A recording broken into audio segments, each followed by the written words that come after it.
Can you imagine these hugs? These family members have been waiting to give their loved ones for 2 years, 2 years of Hamas captivity. And we know nearly all of them have been tortured and starved in brutal terror captivity. I can't even imagine, but for Israelis, we're waiting to see those embraces, but also there will be families who will unfortunately have to receive the bodies of their loved ones.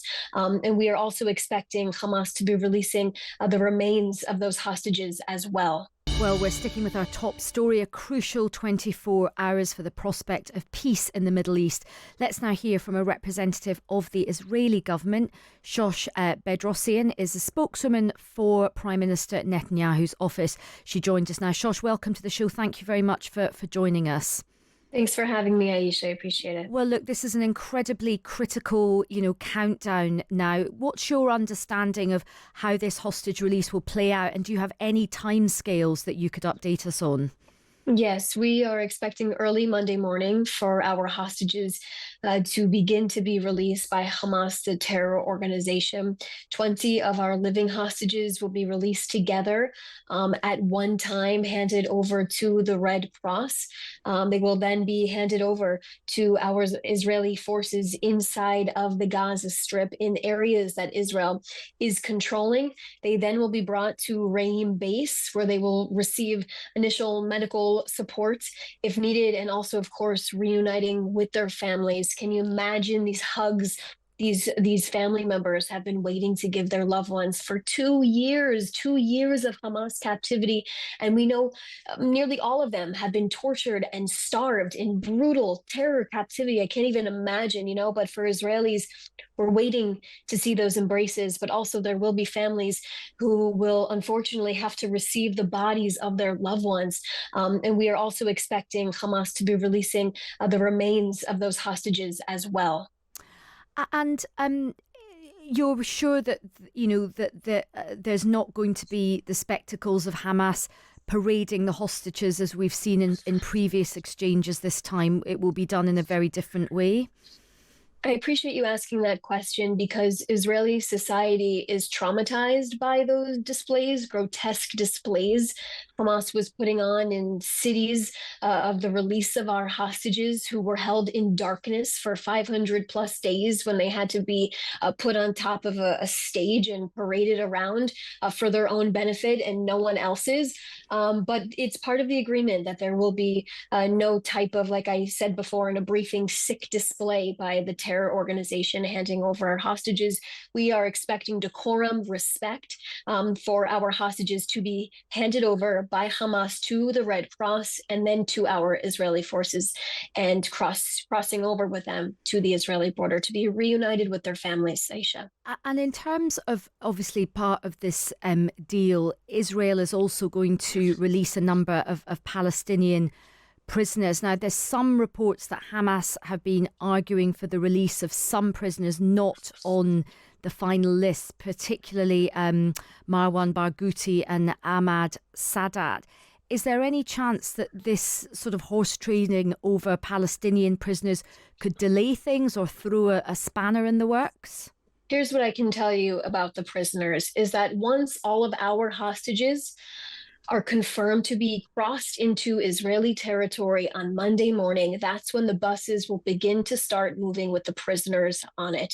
That is the latest information I'm able to share with you at this point in time. But once all of our hostages are in Israeli territory, into Israeli southern Israel, with confirmation that they are back at Reim, then the buses will start to roll with the prisoners on it. So you will only start the prisoner release after all the Israeli hostages are in safely with the Israeli forces? Yes, once we have confirmation that our hostages have officially crossed the border into Israel, prisoners will already be on the buses at that point, and that's when the buses will start to roll and move. Now, Shosh, we just were speaking with Noga, our journalist, just beforehand, and she was highlighting the really, really devastating cases of, the sort of mental health anguish of hostages and also people who were affected by what happened on October the 7th. She has spoken about a number of terrible cases where people have taken their own lives. What kind of mental health support will there be for hostages and their families after they're returned? There is a robust procedure in place for mental and physical rehabilitation. These hostages will be going to 3 different hospitals in Israel to receive this incredibly important rehabilitation. There's also space for their families. There's rooms for their families to stay there with them so they can all acclimate to life. The second chance on life these living hostages will now have. The Prime Minister actually went to visit one of those locations at Sheba Hospital just the other day. He toured the space, the control center, what those rooms look like, the services that will be provided to these survivors of captivity, the survivors of Hamas captivity. And there are incredible procedures in place to make sure these hostages get exactly what they need according to the condition that they come home to Israel in. And no matter what condition they are in, all Israeli facilities and hospitals are ready to help them in all cases, and their families will be by their sides while they are recovering. And final question to you, Shosh. There is obviously a lot of anger at the moment, particularly from people connected with the hostages. And last night, Prime Minister Netanyahu's name was booed when Steve Witkoff spoke at Hostages Square last night. What's your reaction to that? Because there is a lot of anger directed at the Prime Minister. Many people feel that he could have done this deal much earlier than he did. What's your reaction to that, to that negative reaction to him? Well, this is the first time Hamas has decided and accepted to release all of our hostages at one point in time. And to get to this point in time, Aisha, Prime Minister Netanyahu put Hamas in a position where they had no other choice to come back to the table. He forced them to the table militarily, diplomatically, being defiant and getting the terror group to come back here. So why are people booing him? Look, it's a small part of the population. It's specifically Tel Aviv. There's a whole other country of Israel. But like I said, the Prime Minister has gotten us to this point where the hostages will now be released. And all of us here in Israel are so excited to welcome them home, but also support the families who now have to bury their son or their daughter to close this horrific, painful, traumatic 2-year circle we are now in. Well, look, thanks very much for your time. That's Shosh Bedrossian, spokeswoman for the Israeli Prime Minister's office. And if you were listening yesterday, you will know that we were in Gaza speaking to UNICEF to get the picture on the ground there. And we also spoke to the British Palestinian MP Leila Moran, whose family managed to escape Gaza. Eleanor messages in from Cardiff saying, Aisha, was not as brutal as bombing children's hospitals, not using starving kids as target practice, talking of sick display. Well, look, let's now speak to somebody who's very, very following this very, very closely and who is very much kind of invested in this, Adam Manet. Adam is an Israeli living in the UK. He sadly lost several family members on the Hamas attacks of October the 7th, including his cousin, who was taken hostage and died in captivity. Adam, thank you so much for joining us today. Good afternoon, Aisha. How are you feeling about the countdown to this hostage release? It must be a real mixture of emotions for you. There's no words in the English language to describe the swirl of emotions that myself, my family, and certainly all the other hostage families are feeling right now. The full spectrum of human emotion, for sure. Clearly what we got now is an agonizing wait. For some reason, at moments like these, despite the fact that we've been waiting over 2 years for this, dreaming of this moment to happen, the last final hours are going to be the most excruciating wait, especially for those who will be looking forward to seeing their loved ones return to them in their arms. When they received in Re'im, and then also the for those families who know or have been informed that their family members are dead, to begin the process of grieving. So it's going to be a very difficult period for all, with again the full spectrum of human emotions. And of course, you and your family have had a really, really difficult time, particularly because you lost several family members, and your cousin Sahi was taken hostage and sadly died in captivity. What has it been like for you and your family, Adam? Safi was murdered in captivity, so let's not forget, who their captors are, who they were, and how the hostages have been treated in captivity. They've never been visited by medical personnel. They've never been visited by the Red Cross or diplomats. So we know that the hostages are in a dire state at the moment. We've seen some harrowing videos in the last 2 months, 3 months of some of those hostages released by both Islamic Jihad and Hamas.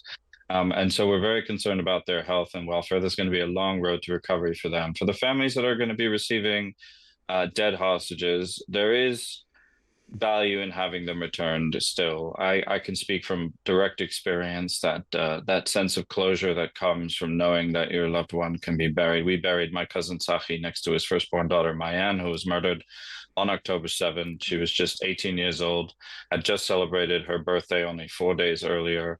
The balloons from her birthday party were still up in the house when the terrorists came and murdered her. Oh, And so to bury Tahi next to her was a very difficult day for us, but also it did allow us to begin the grieving process. And I know that those families who will be receiving bodies in the next day, and we don't know how many of those bodies will be returned. There's still that to be figured out as well.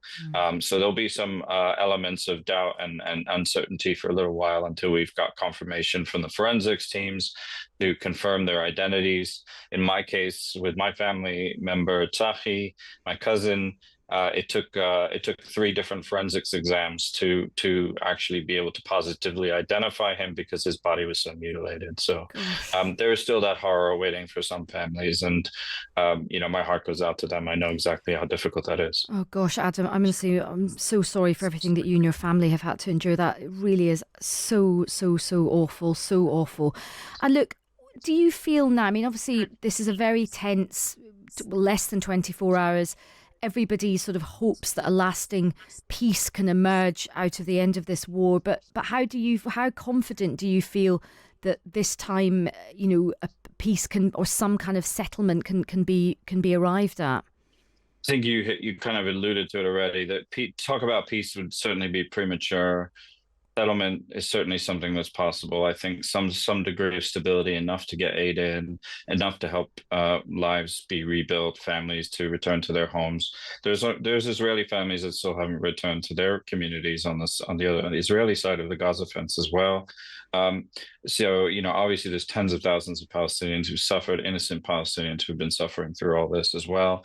We've seen some very disturbing news about Hamas using the opportunity of the ceasefire to take revenge on its enemies and executing people in the streets and laying down the law as best it can, alleging collaborators and so on. So it's a very fraught time for Gaza. I don't think we're out of the woods yet with that. And there's also a whole phase 2 of this deal that still hasn't been fully agreed. And and those are the main sticking points that everybody's very invested in, which is ensuring that Hamas can never be a threat again. What happens to Islamic Jihad and some of the other smaller factions as well? Disarmament, exile, who runs Gaza? There's a lot of big questions still to be answered. So it's going to take a long process, but kudos to the Trump administration, who've invested an enormous amount of political capital, diplomatic capital into the process and brought the international community with them. They've aligned with the Arab states. They've aligned the Israeli government with their mission, and I think that's been a huge achievement. And that was borne out last night when Jared Kushner and Steve Witkoff were received with an ovation by the hostage families themselves, many of whom are very left-wing and not their natural allies, but nonetheless recognizing that they've put a lot of effort in here, and they've done something that U.S. administrations for decades, it has eluded so many presidents in the past who've tried desperately to try to bring some kind of resolution to the conflict in the Middle East, and we're this is a major achievement. We should take a moment, take stock, and recognize it for what it is. And certainly Donald Trump's name was cheered to the rafters last night in Hostages Square. Benjamin Netanyahu's name, not so much. What are your sort of feelings about Benjamin Netanyahu, and what do you think happens to him next? And what do you think the strength of feeling will be in Israeli society about him as a figure and how he's handled this?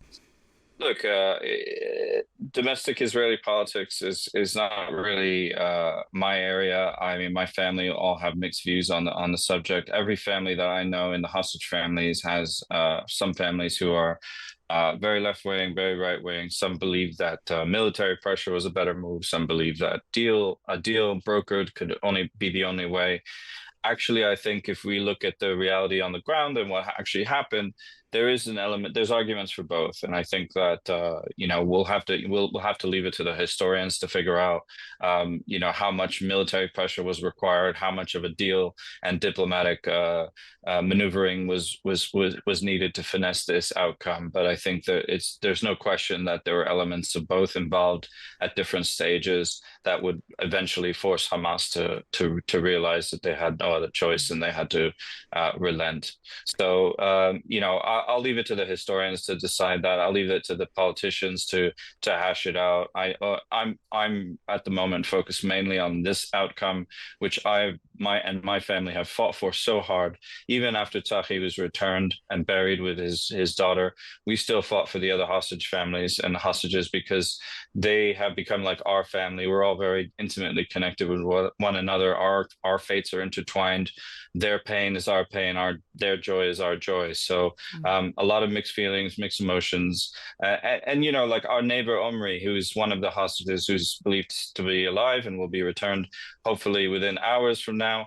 He was our neighbor and he was taken with Tzachi at the same time, and there'll be some degree of comfort for us as a family knowing that he made it back home alive to his two small children who've been kissing his hostage poster goodnight every night and know him mostly as a poster these last 2 years, and now they'll be able to get to know their father properly, returned, hopefully healthy, and on the road to recovery.